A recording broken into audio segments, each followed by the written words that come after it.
on est informé à fond. On a eu les informations tout au long de notre grossesse, tout au long de la première année de vie de notre enfant, on nous en a parlé, mais on nous a jamais parlé de spasme du sanglot. À ma fille, j'en ai jamais entendu parler. Et là, à 8 mois, mon fils me fait son premier spasme du sanglot. Donc j'avais mon fils dans les bras, il s'est mis à pleurer. Et d'un coup d'un seul, j'avais un enfant mort dans les bras.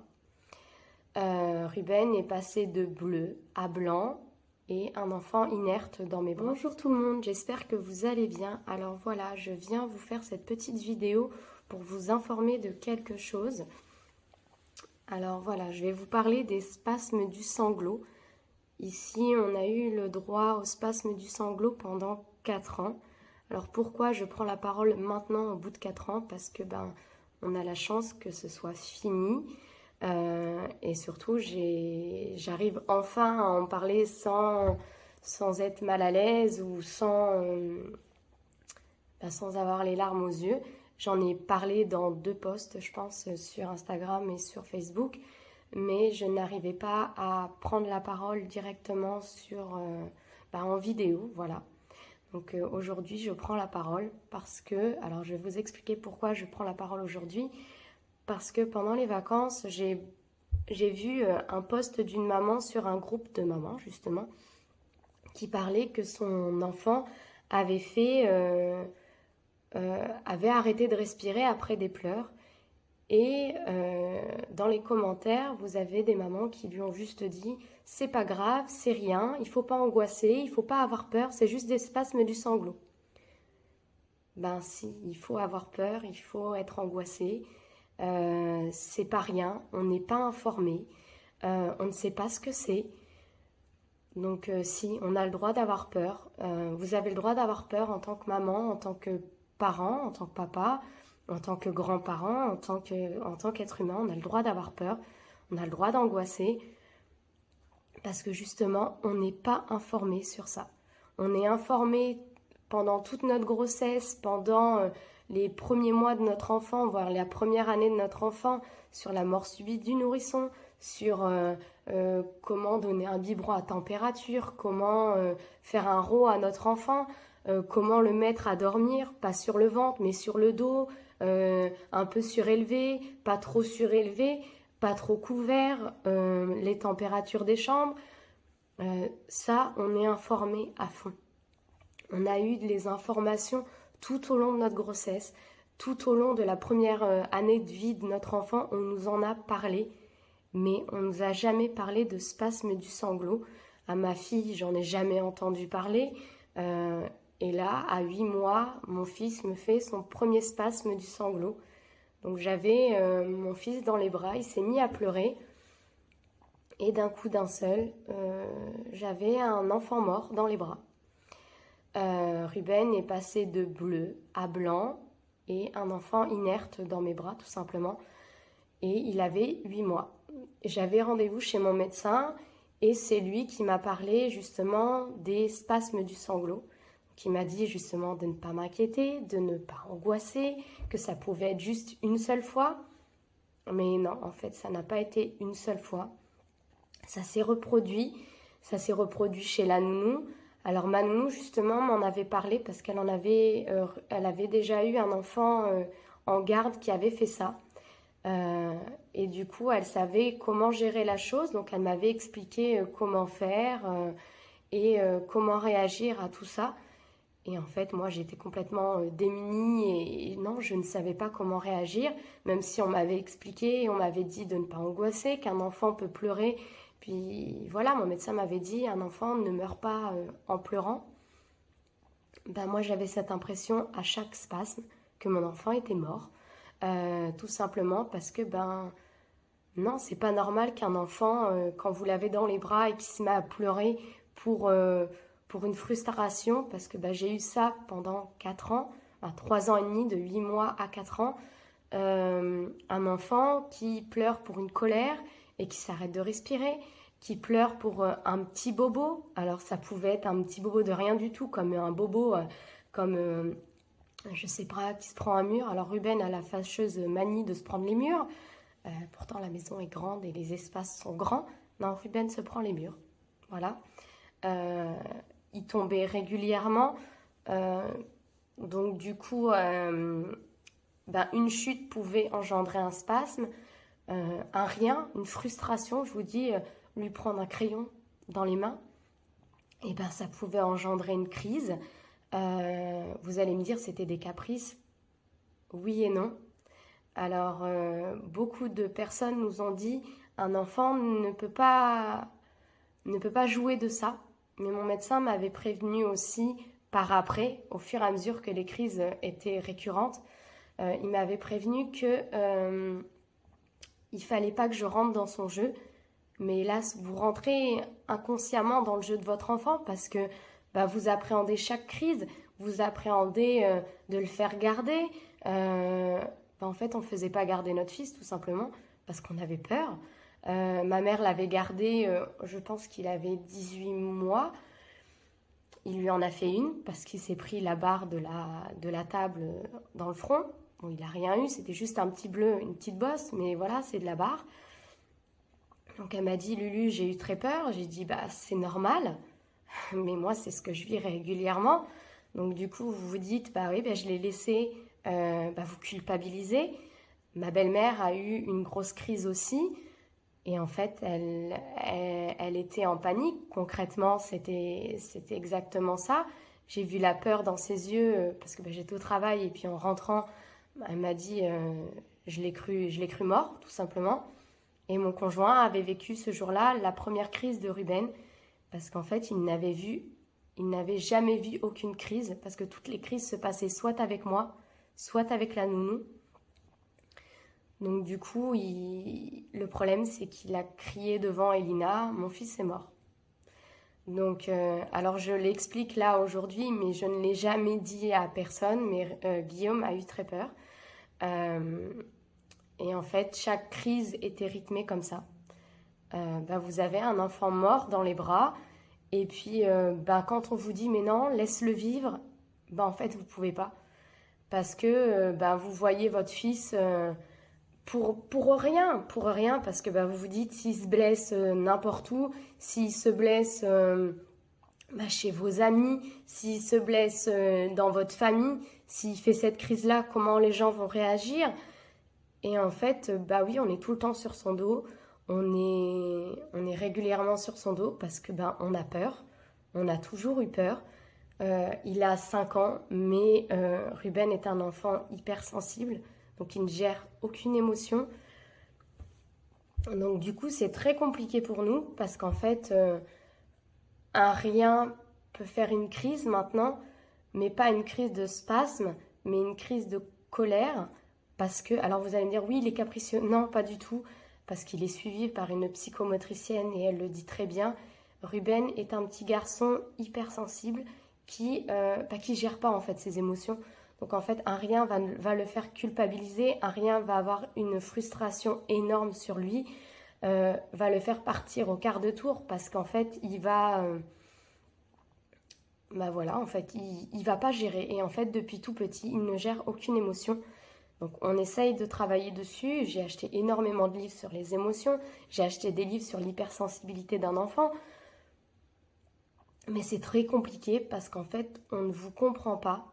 On vous dit que en fait vous ne le laissez pas vivre, mais si on le laisse vivre, là il est dehors avec sa sœur, je le laisse vivre, mais c'est très compliqué pour nous. Les gens ne peuvent pas comprendre, les gens qui vivent avec ça régulièrement, les gens qui vivent avec le spasme du sanglot, c'est une horreur, parce que moi en tant que maman, j'ai vu mon fils mourir plusieurs fois.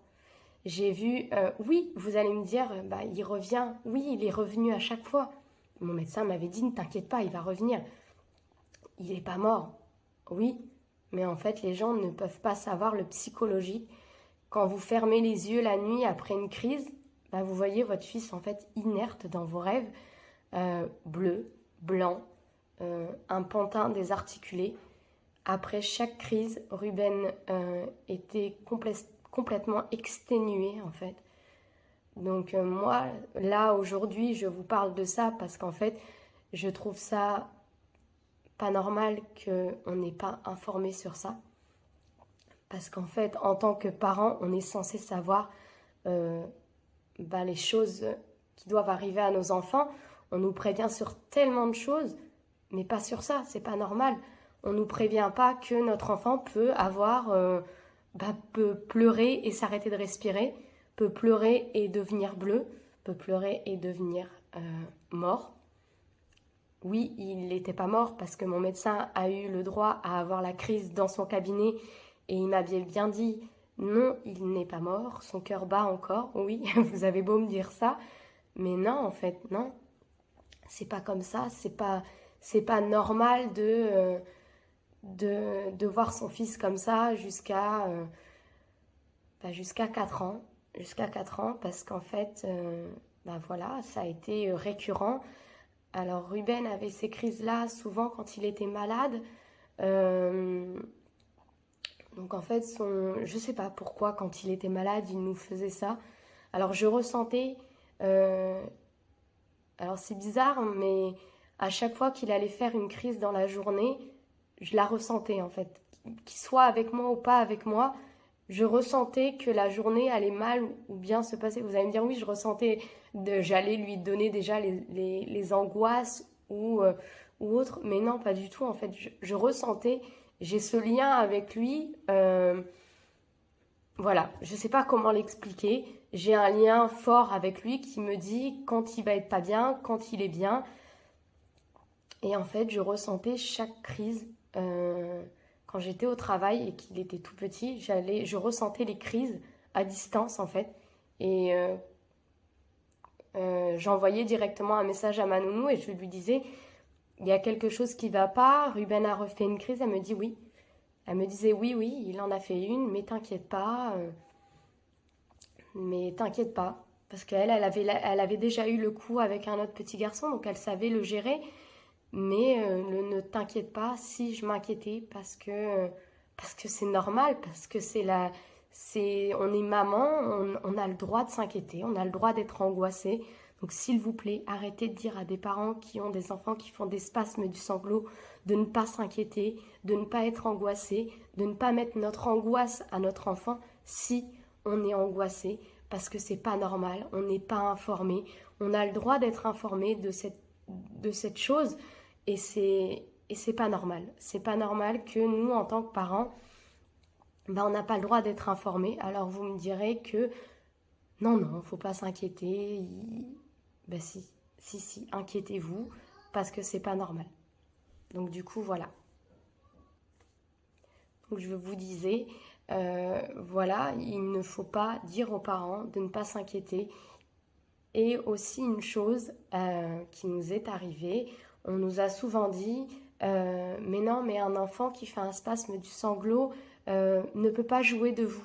Alors je vous disais que mon médecin me disait, faites attention, il peut en jouer. Et effectivement, Ruben en a beaucoup joué au moment des couchers. Alors ça, il nous en a souvent fait quand c'était le papa qui allait le coucher et que moi, je lui disais, maintenant c'est papa qui vient de coucher parce que moi moi aussi j'en avais marre parce que c'était très prenant, c'était très fatigant parce que quand vous avez eu une ou deux crises dans la journée, c'est très fatigant pour vous psychologiquement. Donc du coup, le papa gérait des fois le coucher et en fait, Ruben avait trouvé la façon de pleurer et de s'arrêter de respirer. Donc en fait, le papa ne gérait pas du tout. C'est pas qu'il ne gérait pas, c'est qu'en fait, il ne supportait pas ça. Et donc en fait, je revenais. Donc en fait, il avait compris que s'il faisait ça, je revenais vers lui. Et en fait, quand on en a parlé dans notre famille, on nous a dit non, un enfant ne peut pas faire ça spontanément. Mais si un enfant peut jouer de ça avec vous.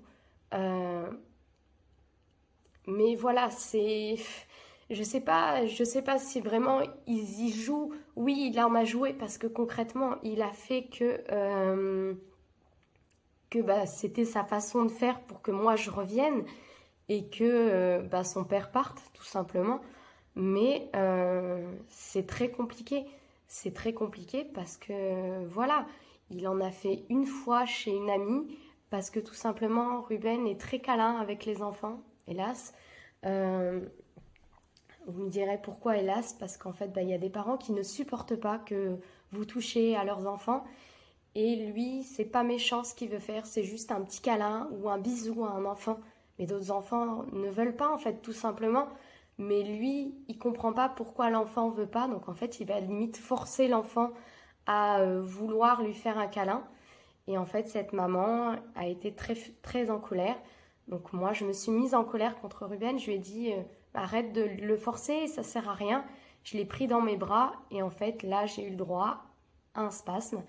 Je me suis mis dans un coin, je lui ai parlé, je lui ai dit non, s'il te plaît, ne me fais pas ça ici. Parce que bah, j'étais complètement démunie. Je suis revenue à table avec lui et j'ai regardé une de mes amies. Je lui ai dit, bah, il vient de m'en faire un, je vais partir parce que je peux pas. Et en fait, les gens ne comprennent pas, en fait, ne comprenaient pas le comportement de Ruben. On m'a souvent dit, il a un problème, il n'est pas normal. Pourquoi il veut faire autant de câlins? Pourquoi? Mais en fait, c'est un enfant comme ça, il a trop d'émotions et encore maintenant, encore maintenant, justement, ce qui s'est passé aussi quand il a eu 3 ans, il a fait du basket. Et en fait, Ruben voulait faire des câlins à tout le monde au basket. Et en fait, bah, vous me direz, bah, c'était au moment du Covid. Donc du coup, bah, c'était très compliqué. Il n'avait pas le droit de toucher les enfants. Et en fait, lui, non, c'était pas normal. Pourquoi j'ai pas le droit de toucher les enfants? Pourquoi je n'ai pas le droit de leur faire des câlins? Donc en fait, il les forçait, il les attrapait et puis il leur faisait un câlin. Mais pour lui, c'était sa façon de vouloir se faire des copains. De... Donc pour lui, c'était très compliqué, même à- au moment de sa première année scolaire. Ça a été très dur, psychologiquement pour lui, psychologiquement pour moi, pour son papa aussi, pour sa grande sœur. Ça a été très compliqué aussi parce qu'elle a vécu tous les spasmes. Elle lui disait toujours respire. Vous imaginez une petite fille de 5 ans qui dit à son petit frère, il faut que tu respires pour ne nous fais pas ça, il faut respirer. Et elle m'a parlé de la crise bah, justement qu'il avait fait en contact de sa mamie et de son papa. Et elle m'avait dit, papa a pleuré, papa a crié, il est mort. Mais je savais, maman, je savais qu'il n'était pas mort parce que moi j'avais déjà vécu ça. Oui, elle l'avait déjà vécu. Ruben et Elina sont très proches.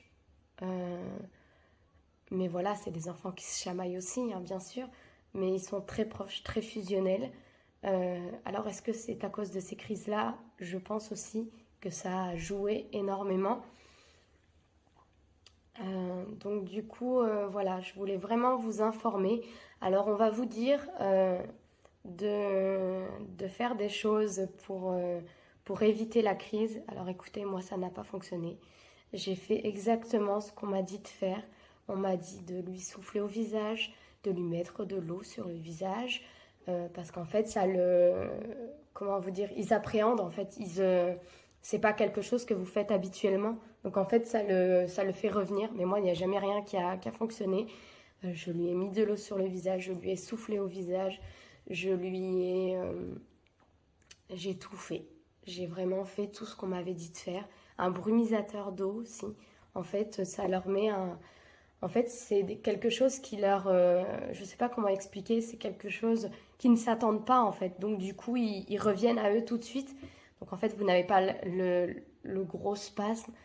Donc, voilà, nous, on a eu le droit au spasme sévère avec évanouissement. Euh, Vous avez d'autres spasmes que, en fait, oui, ils coupent leur respiration, mais ils reviennent tout de suite à eux. Vous avez le droit au spasme.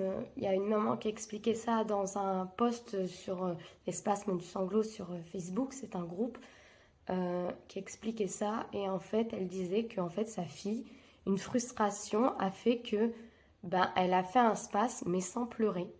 Elle est tombée, en fait. Elle était derrière elle et elle est tombée. Elle s'est évanouie, en fait, tout simplement. Et c'est un spasme sans pleurs, tout simplement. Vous avez d'autres spasmes quand même un peu plus graves, mais là je ne peux pas vous expliquer parce que moi voilà, Moi, je peux vous dire que voilà, on a eu des gros spasmes. On a eu des spasmes où il a eu très peur lui-même. Ça a été les derniers qu'on a eus parce que c'était pendant le confinement. Ruben a été très perturbé par le confinement. Il a très mal vécu ça parce qu'en fait, son environnement était...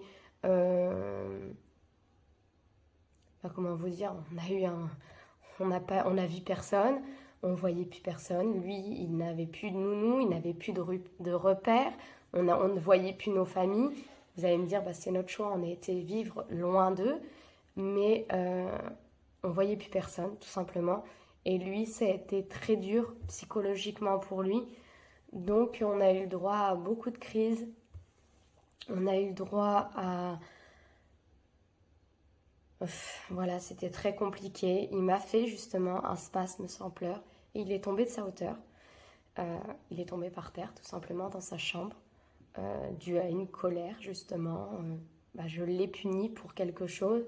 Et en fait, il m'a fait une colère et il est tombé, en fait, raide par terre.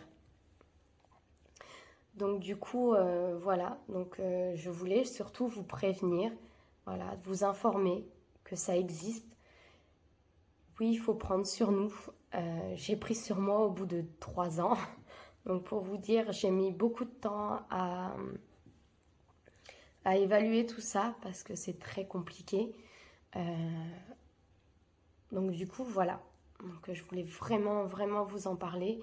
Vraiment prévenir toutes les mamans, les papas, tout le monde, en fait. Tout le monde, tout simplement. Parce que oui, ça existe. Voilà. Donc, oui, votre enfant peut avoir un spasme du sanglot. Donc, voilà, les gestes à faire, c'est normalement... on vous dira de le poser par terre et de le laisser faire la crise. Moi, je n'ai jamais réussi à le faire.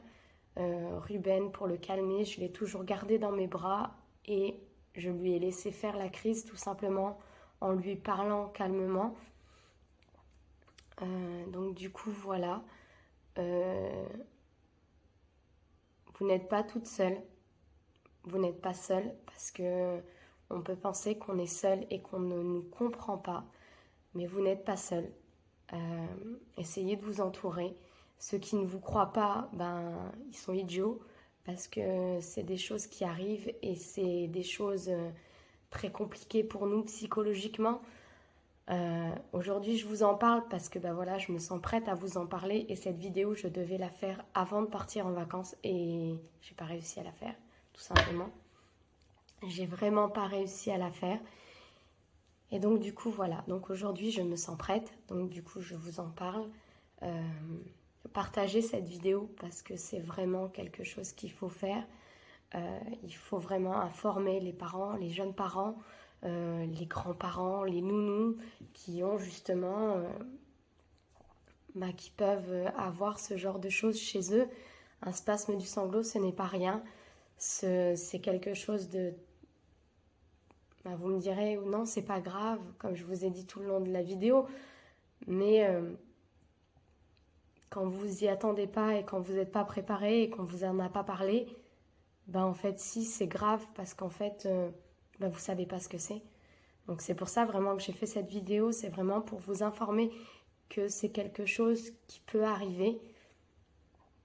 Donc voilà, donc si vous avez besoin des conseils ou si vous avez besoin d'en parler, n'hésitez pas à en parler sous la vidéo.